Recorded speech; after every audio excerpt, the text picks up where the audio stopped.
अहिल्यानगर महानगरपालिका सार्वत्रिक निवडणूक 2025-2026 साठी सारिका हनुमंत भुतकर यांनी वार्ड क्रमांक 7 क सर्वसाधारण महिला गटातून शिवसेना पक्षाकडून आपला उमेदवारी अर्ज दाखल केलाय। अर्ज दाखल करण्यासाठी आलेल्या सारिका भुतकर यांच्या सोबत यावेळी महिलांची मोठी गर्दी पाहायला मिळाली, ज्यामुळे वार्डात त्यांच्या शक्ती प्रदर्शनाची चर्चा रंगली आहे। सौ सारिका हनुमंत भुतकर यांनी यापूर्वी 2 वेळा नगरसेवक पद भूषविले असून त्यांनी महिला आणि बालकल्याण समितीच्या सभापती म्हणूनही काम पाहिले आहे। सभापती पदाच्या कार्यकाळात त्यांनी महिलांच्या अनेक प्रश्नांना न्याय मिळवून देत विविध विकास कामे यशस्वीरित्या मार्गी लावली आहेत।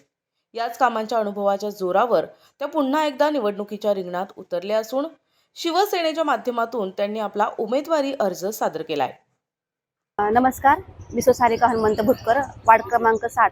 त्यामध्ये मी सर्वसाधारण महिला क यातनं शिवसेना पक्षाकडे फॉर्म भरत आहे।